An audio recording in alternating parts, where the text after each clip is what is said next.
What is up, everybody? Welcome to the Burndown YouTube channel.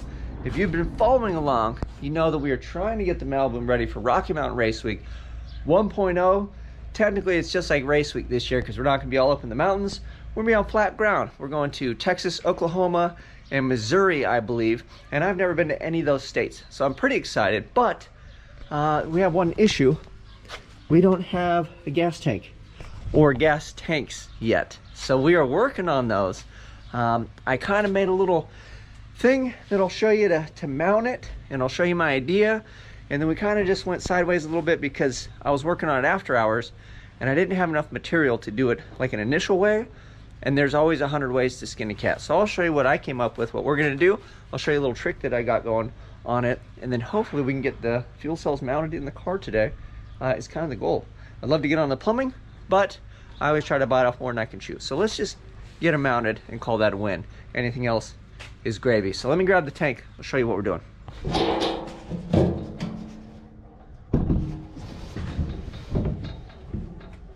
Okay, so I tacked in the little guys. So now we just thread a bolt all the way through this, and then this is my base.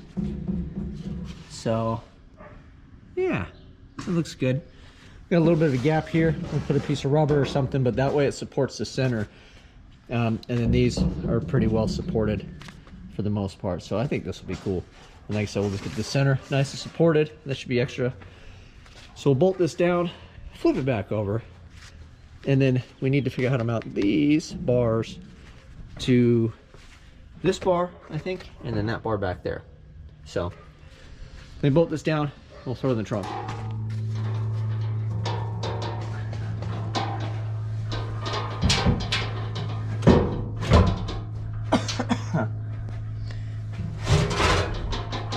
Okay, we got it kind of set in place. Now we'll just have to figure out how low we want it. It'll move some of this stuff, but essentially I kind of want it in line with this, right? So here's a little mount guy, and I'm gonna push it as far forward I think as possible. Yeah, and then this warped a little bit because my coping wasn't great on that, so when I welded it, it pulled. So I had to struggle with that, but it is bolted. We are good. So let's find our height, and then we'll start making the little arms to connect these, and hopefully that doesn't struggle as bad as we were struggling to get that thing put on there, man. Jeez. I have the standoffs cut down to 4.5 inches. Well, now we need to cope it, right? So coping is making this round so that way it slides over and you basically don't have this gap. So see that gap there? You want this to hug that so the gap's nice and tight and your weld is good. But technically you could make this and booger it in, but your weld isn't as strong because you have that big gap there, right? So a simple way to do this, I do them all by hand because I don't have any fancy special tools. I started this one, but I figured I'd share it with you guys. Is you basically take your flat wheel and you just pick where you want to start your cope, and then you hold this at 45 degrees and you basically just cut it like that, right? And that's going to cut that U out. And then the trick to it is you have to flip this 180, so you should be able to look down and kind of see where it's coped, and then you do the same thing on this side, and that's it. And then it's going to give you that U smiley face where everything fits together good, and hopefully you get a better weld. So that is my tip for trying to cope these. Let me cope this one. I'll show you guys what it looks like. So that we're pretty even. If you hold it this way, this side can come down probably a little bit more, right? But ultimately, let's see, let me show you guys. When you stick it on there, here, let me do it this way. Bam, when you hold it together. So see how that gap is looking better? That's a better weld right there. Roll it over, you can check both sides. So there you go, not too bad. So that cope is pretty good. You just clean it up a little bit, and then we will cope this guy. All right, here's another quick tip. To get both of these to line up, say you wanted this to go between something, right? Kind of like how we're doing here. Like I have one here and then there's a pipe across the top. You can take and make sure this is square, but you set it there, and then you can push these together, right? And hold it with one hand, and that's gonna give you the place to grind here, right? And then roll it over, and then you can do the other side, and then your copes will match. So when you put this between two things, it's not going to want to twist and then gap out on you. So let me grind these down. These are 3 inches. These should be for the front. So again, we'll do the good cope so they fit this guy good, like so, and then a little bit less of a cope because they're going to a larger pipe on the other end. And we'll make a match, and then hopefully we can kind of stick these on like I got the other arms on there. We'll push it all up with the jack, make sure everything looks good, and then we will TIG weld these boys to the little rack thing that we got, and then we can just stick the whole thing on.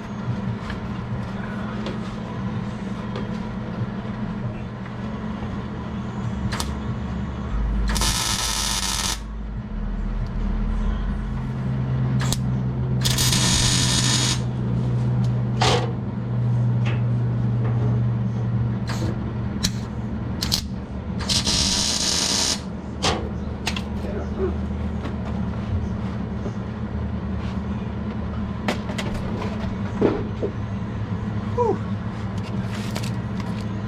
Easy peasy, boys. Just fit in here like a glove. Ugh.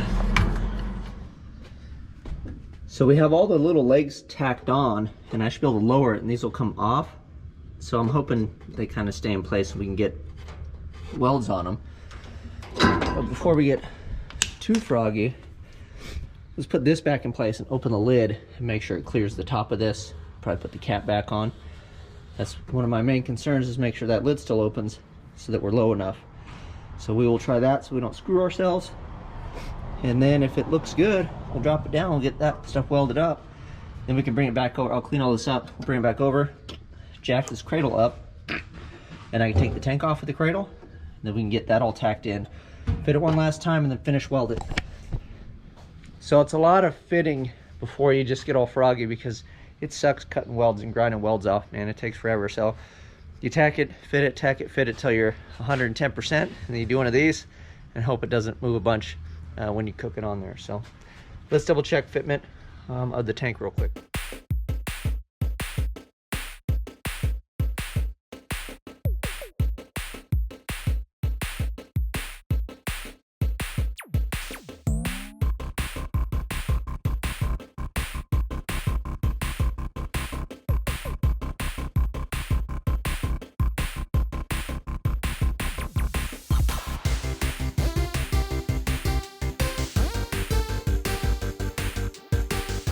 We are back from lunch.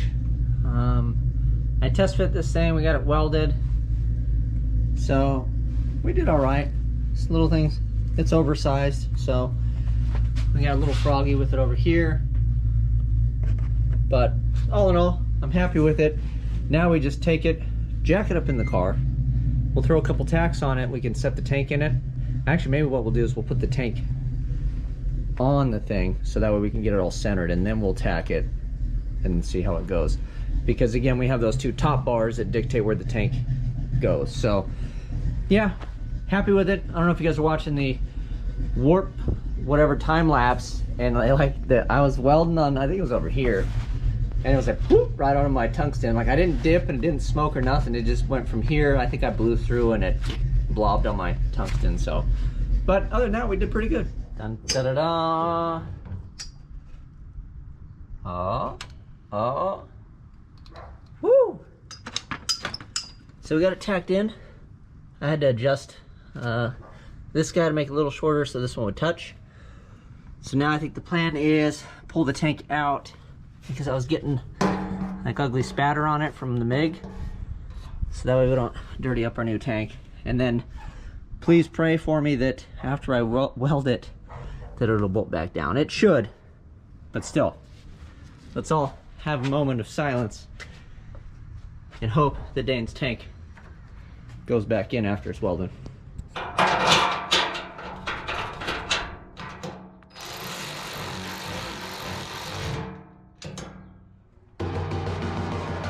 We are in, baby. Look at that thing. Whoo! Man, that was way more work than I thought. Let's set the little tank on top, get an eyeball, call this a victory.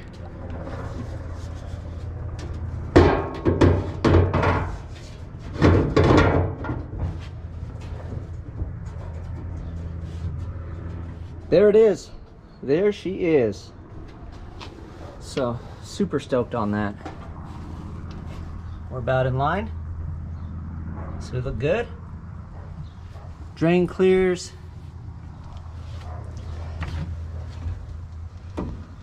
That clears. The breather's good. And then all of our lines and stuff will be over here and here. I am super excited, man. What a freaking pain in the butt. Hopefully this solves our fuel heating issue. And then regardless, even if it doesn't, let's just say that we still kind of had the problem, we're separating our E85. So that's fantastic, because in the E85 that I haul, when you go back east in other places, they don't have it. It's not as prevalent. Here in California, it's on every corner. But back there, it's not. So when we bring E, when I'm on the road, I can just worry about putting regular gas in at any gas station whenever I need fuel, and then not have to juggle and go, oh man, I'm not gonna have enough E to finish the week or whatever. So super stoked on that. But I think with dropping it down, the added volume of fuel, running the smaller pump, I really don't see any issues. We got 6 extra gallons on board this time. So hopefully I'm not the guy that's having to stop every time I drive with them, because I felt like every time I'm like, hey guys, I gotta pee. Hey guys, I'm out of fuel. Hey guys, my fuel's boiling. So hopefully I'm not that guy this go around. You guys, thank you for watching. Go visit my boy, John Shea Studios. Get some gear. It is Children's Mental Health Awareness Month. Whew, I'm out.